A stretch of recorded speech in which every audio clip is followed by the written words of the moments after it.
The Game Awards didn't yield much in terms of exciting survival stuff, except for Nightingale, which seems to be an absolutely mind-blowing game, judging by its trailer. Now we know we've been here before with the hype, but this does really seem to have the full credentials of being a decent open world survival RPG game.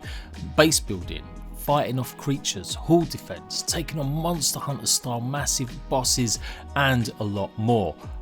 It came out of nowhere, but there's already been a few interviews done with the boss and creator of the game, and that's Flynn. So let's go and take a look and see what he had to say. So it's the first project to come out of Inflection Games. That's Flynn's studio. He used to work for BioWare and he made games such as obviously Mass Effect series as well as Dragon Age. Now apparently back in the day this was teased as some sort of multiplayer RPG game. It seems like survival mechanics weren't really spoken about before now. Eurogamer Tom Phillips got a chance to talk to him and he asked him about this, and he said we had imagined the kind of things we would build in this game and the kind of things that players would get to do in this game. Flynn says when asked about the changing genre label. Over the past couple of years we just found these new opportunities to take the game and new places we could go, and they seem to resonate with the world we're building and some of the fundamental choices we made early on, like create a world that's highly interactive and really empower players to do what they want. What has remained the constant in all that has been the passion for world building, this idea we want to create a universe of players that can either invest their time in, that's going to have discovery around every corner, where players are going to feel rewarded for putting their time into it. We just evolved over time with new ideas and new thoughts and new gameplay iterations to say yeah, this feels really good. So Nightingale is set before the turn of the 19th century in an alternate Victorian world where magic has existed for hundreds of years. And this magic allowed humanity to build a network of portals, basically Victorian stargates to other fantasy realms. Humanity apparently gained access to magic from the Fae, mysterious mythical beings who recently turned up again after a long absence. It was also at this time that humanity's portal network suddenly collapsed, leaving players known as Realmwalkers dispersed far off places struggling to survive. Apart from survival, humanity's aim is now to get back to the city of Nightingale, the centre of magic. To do that, you'll need to venture forth and through remaining portals, battle eldritch horrors, gather loot and build yourself back up again. Flynn continues, when you decide to go exploring these realms, you get to make choices about how you want to tackle the adventures, how you want to participate in them. In our trailer there's a really nice moment in that there's meant to show the dichotomy the world present, where a giant is bending down to receive an offering from players. That's one way you can solve that encounter. A bit later in the trailer there's a bunch of Realmwalkers in combat with a giant, and the giant is rampaging through the community they built. That's another way to try to solve it. Each challenge has different outcomes and each decision has different consequences. Resources gained on adventures can be poured back into upgrading your character or into building bases across various maps and terrains, with estates and farms. You can play solo or with others, although there's no yet word on team sizes, and there's no PvP. NPCs will be present, but it doesn't sound like they'll be fighting alongside you. Instead you'll talk with them for story and quests. The wider story in Nightingale has been kept under wraps, but Flynn apparently said its setting has been inspired by the brilliant Jonathan Strange and Mr. Norrell by Susanna Clarke, a favourite book of art director Neil Thompson.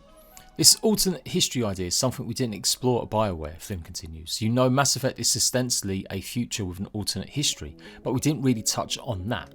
When we began the studio, we had been thinking for a long time about an alternate history game and just loved the Victorian era, which is great in that it offers something of the contemporary, even at a point that's 100 plus years old. There's a lot of familiarity in the contemporary that exists in the Victorian.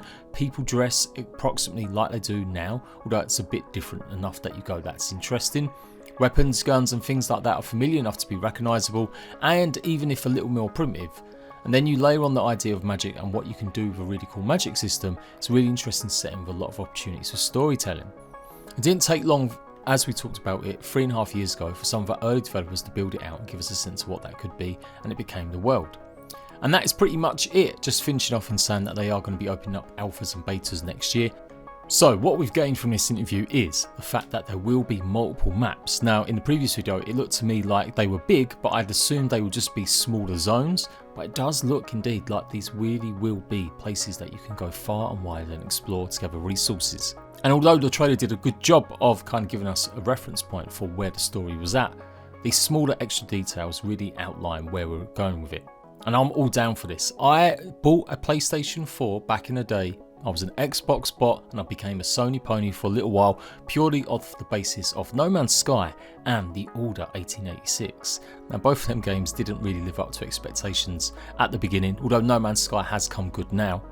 But I love the idea of a kind of Victorian sort of world, especially with the supernatural element in that game. But obviously with this one, we're taking that even further with even more magic, I'm guessing, fighting off against all sorts of creatures, not just simply werewolves. And it opens up the possibilities so much. Future updates could potentially have free maps or possibly paid expansions. They go down the route of Art Survival Evolved, offering modding support for the game in the future. Maybe we could see some of that coming to the fore and being very much part of the ecosystem alongside paid content.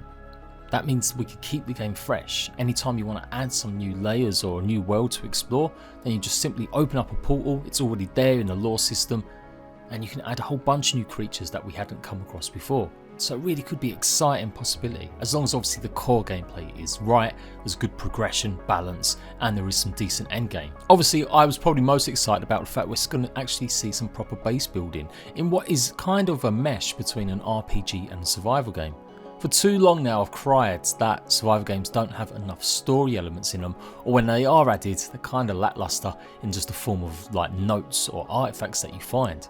So if there's actual proper story, if there's actually something that really drives you forward throughout the game, that's a really interesting take. And then obviously, yeah, with their RPG roots, about choices, and I like that idea again. It's about changing it up and mixing it up.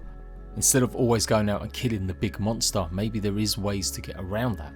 What I'd really like to see that iterate into is making monsters fight other monsters, not simply just kiting a dinosaur over to another one like in Ark, but actually maybe there's steps to getting a giant to come and literally be friendly with you for a short period of time. Maybe giving him the right kind of foods will make that giant something that will stand by you next time one of these bigger horrible creatures comes by. Now one last thing that is a bit of concern I guess for PvPers is them saying no PvP. That to me is music to my ears. Too long survival games have relied on PvP because they don't have enough systems in place to keep players engaged. That's what PvP is really good for. It's really for keeping players fighting each other and doing stuff when your world is a bit empty or you haven't got a lot of things to do. But PvP games come with a whole baggage and a whole way of thinking, and it's really hard to divert both of them systems. We've seen it struggle in New World, we've seen it struggle in other games. New World tried to separate it a little bit by having it in certain points in these wars, and I don't think it's probably still the most engaging part of that game for most people. Care Bears are what rule the world, believe it or not. As much as you'll see some PvPers cry out on social media and on videos like these, it is actually a fact that most people play games like these in PvE or single player. Apart from specifically games like Rust or possibly DayZ, there really isn't as much call for PvP in these types of games as you actually think, or there used to be anyway. So I'm really glad they're setting their stall, they're saying they're not doing PvP, and yeah, they can concentrate on world building, making sure that the cooperative plays there, and having more challenges, having more stuff to do. With the hall defense that's in the game, that is obviously something really amazing, and I can't wait to play it. Obviously I've shown you guys that hopefully now, but yeah, that's something that can really keep players engaged, where you won't need the PvP. One last thing I have learned also is that this is all done via spatial sort of technology. That's kind of where you're putting lots of players in a map or location, and it's reducing the lag because so much of it is done online. Recently, Scavengers is probably the best known use of this, and as I pointed out in the last video, Flynn's tweet history pretty much has him liking and really engaging with a lot of articles and tweets talking about the spatial kind of technology. Now whether or not that is going to be there remains to be seen. I'm a bit surprised they haven't just announced how many players or the rough ballpark. Is it going to be just a co-op game where you can have up to 9 or 10 players? Or is it going to be something more like Conan or Ark where you can have either 50 to 80 players? Or is it going to be bigger than that? Is it going to try to get along to them New World depths? I can only look between the lines and say that yeah, I reckon they're aiming for at least maybe 80 to 100 players per server, and possibly more than that. The whole point of the Scavengers reference was that they've recently had 5,000 players or actors being able to appear on the same server watching in an event, and normally they have like maybe 200 players playing the actual game itself, or 100 players depending on the servers. That game is a battle royale, so it's very, very different, but it does have some of the survival mechanics in it, so that's why it's always been on my radar a little bit as well. But yeah, also last point from me, the New World. I really wanted to get into New World, I really did. I got flown out there to LA to check out the game a good few years ago when it was in development, and I was really sad to see they leaned away from the survival mechanics and they made it just a stock standard MMO. There's a reason MMOs aren't as popular. Game companies don't want to make them because they're too expensive sometimes, but also players want more than just doing quests running from the same point of interest to the same point of interest. They want to be able to have a little bit more creative freedom, and that's what survival offers. That's why it's been so popular. Base building is a huge component of why people enjoy survival games. So if you can get some of the RPG or MMO mechanics and actually properly put it together with the survival, the best of the survival mechanics, which is base building, which is the grinding and the getting to a point where you can really see what you work for, then I think Nightingale's got a massive chance of being a huge success. So I'm going to be all over it. Any more details, I'll be there to let you guys know. I can't wait to hopefully see some gameplay in the future. Until next time, laters.